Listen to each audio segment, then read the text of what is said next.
Joining me now from Colombo is Gopal Bagle, India's High Commissioner to Sri Lanka. Many thanks, sir, for speaking with NDTV. First of all, sir, Sri Lanka has a new president. A new prime minister has also been sworn in today, but protests continue. Looking at the current ground situation, sir, what is the assessment of what lies ahead for Sri Lanka?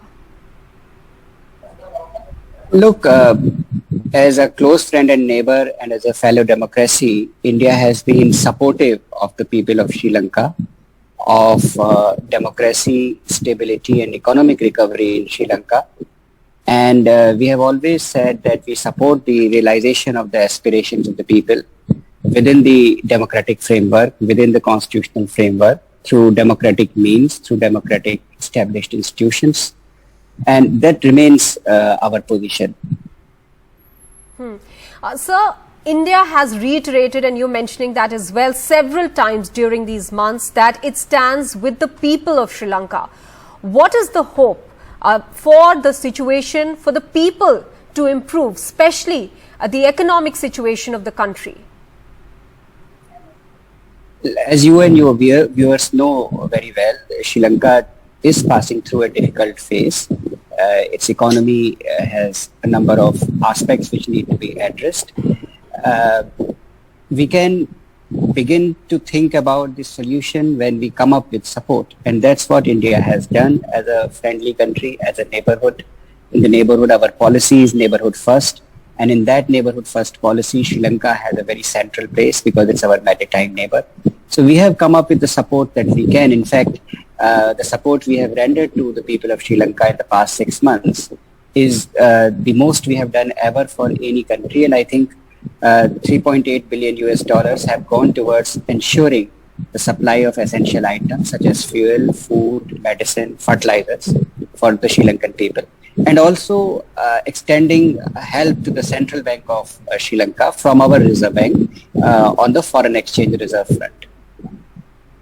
So we will continue to hope that that our support, which has served good purpose for the people of Sri Lanka so far, will continue to be of help to them. We will continue to be supportive. And may I also add that beyond the short-term support, we would like very much to help the economy of Sri Lanka itself by building more strength in the economic partnership between the two countries.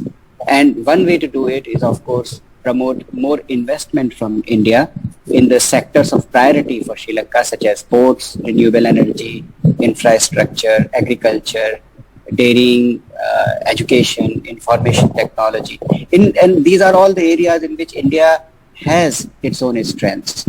So there is good scope for synergy. It is true that there are difficulties, but it is also true that Indian trade and investment and business organizations, individuals, entities are quite familiar with Sri Lanka. It's not a unfamiliar or strange place for them.